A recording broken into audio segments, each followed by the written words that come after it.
इस प्रॉब्लम में एक टी मैपिंग दी है कॉम्प्लेक्स नंबर से M2R में, collection of all 2x2 matrix और रियल नंबर। और ये मैप किस तरीके से डिफाइन है, इस तरीके से डिफाइन है। तो हमें इनमें से, इन चारों में से फाल्स ऑप्शन को चूज़ करना है, कौन सा जो स्टेटमेंट है वो फाल्स है। तो यहाँ पर जो फर्स्ट ऑप्शन है उसको चेक करते हैं, TZ1 Z2 equal to T of Z1 into T of Z2 हो जा रहा है कि नहीं। तो मान लेते हैं कि हम यहाँ पर कंसीडर करते हैं Z1 equal to X1 plus I1 है और Z2 equal to X2 plus IY2 है। तो बाय डेफिनीशन यहाँ पर पहले हमें Z1 Z2 निकालना होगा। तो Z1 इंटू Z2 दो कॉम्प्लेक्स नंबर को कैसे मल्टीप्लाई करेंगे, ये हो जाएगा X1 into X2 minus Y1 into Y2 हो जाएगा, और प्लस I टाइम्स ये हो जाएगा Y1 X2 और प्लस X1 Y2। ये तो आपका Z1 हो गया, Z1 इंटू Z2, इसलिए by definition T of Z1 into Z2 कितना हो जाएगा, बाय डेफिनीशन ये हो जाएगा XY है, तो X की वैल्यू यहाँ पर रियल पार्ट है ये इतना, ये हो जाएगा X1 X2 minus Y1 Y2, Y1 X2 plus X1 Y2, और यहाँ पर माइनस Y है तो minus of Y1 X2 plus X1 और Y2, और यहाँ पर X यानी रियल पार्ट है, तो बाय डेफिनीशन ये हो जाएगा X1 X2 minus Y1 Y2। T of Z1 Z2 की वैल्यू ये हो गई।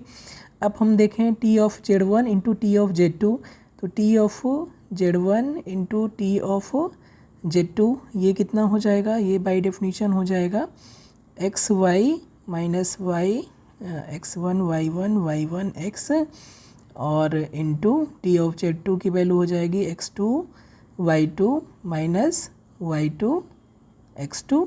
अब दोनों का मैट्रिक्स मल्टीप्लिकेशन करें तो ये कितना हो जाएगा, ये हो जाएगा X1 X2 और माइनस Y1 Y2 हो जाएगा। अब यहाँ पर मल्टीप्लाई करें तो माइनस ऑफ Y1 X2 और माइनस ये X1 है, माइनस X1 Y2 हो जाएगा। यहाँ पर मल्टीप्लाई करें तो ये X1 Y2 और प्लस Y1 X2, और यहाँ पर हो जाएगा minus Y1 Y2 plus X1 X2। तो आप देख रहे हैं TZ1 इंटू TZ2 की value T of Z1 into Z2 की वैल्यू के इक्वल हो रही है। तो जो फर्स्ट ऑप्शन है वो ट्रू है, लेकिन हमें कौन सा ढूंढना है, जो फॉल्स हो। तो ये आपका ट्रू है लेकिन ये करेक्ट ऑप्शन नहीं है, तो ये आपका करेक्ट ऑप्शन नहीं है। देखते हैं, T of Z is singular if and only if Z equal to 0। तो अगर हम T ऑफ Z देखें तो T ऑफ Z क्या है, T ऑफ Z है matrix X Y minus Y X, और सिंगुलर होने के लिए क्या होना पड़ेगा, इसका डिटर्मिनेंट 0 होना पड़ेगा। तो T ऑफ Z सिंगुलर तब होगा जब इसका डिटर्मिनेंट 0 हो जाए, और इसका डिटर्मिनेंट कितना है, X square plus Y square. तो एक्स स्क्वायर वाई स्क्वायर 0 होगा इफ़ एंड ओनली इफ़ क्या हो जाए, x इक्वल टू 0 हो जाए और y इक्वल टू 0 हो जाए। तो सिंगुलर कब होगा, जब x इक्वल टू 0 हो और y इक्वल टू 0 हो, मीन्स z इक्वल टू 0 हो जाए। तो सेकेंड ऑप्शन भी ट्रू है, लेकिन ये हमें कौन सा देखना है, फॉल्स ढूंढना है। तो ये भी ऑप्शन फॉल्स नहीं है, यानी कि इनकरेक्ट हो जाएगा। अब हम थर्ड को वेरीफाई ना करके 4 को करेंगे, क्योंकि 4 को वेरीफाई करना कंपैरेटिवली थोड़ा सा ईजियर है। तो 4 अगर कंपेयर करें तो by definition T of Z1 plus Z2 ये कितना हो जाएगा, ये हो जाएगा X1 Y1 माइनस Y1 और X1।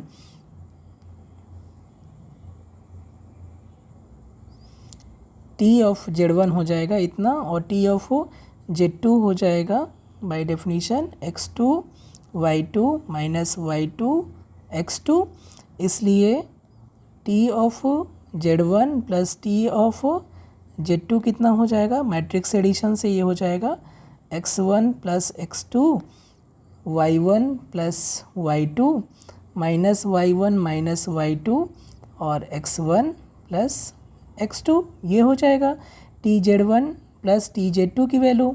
अब हम z1 प्लस z2 अगर देखें तो बाय डेफिनीशन ये कितना हो जाएगा, x1 प्लस x2 और plus i times y1 plus y2 हो जाएगा। रियल से रियल पार्ट और कॉम्प्लेक्स से कॉम्प्लेक्स पार्ट ऐड हो जाएगा। इसलिए t of z1 plus z2 की वैल्यू क्या हो जाएगी बाय डेफिनीशन हो जाएगी ये x1 प्लस x2 और ये y1 plus y2 minus y1 plus y2 और ये x1 प्लस x2। तो आप देख रहे हैं कि t of z1 plus z2 की वैल्यू इक्वल है किसके, t of z1 plus t of z2 के।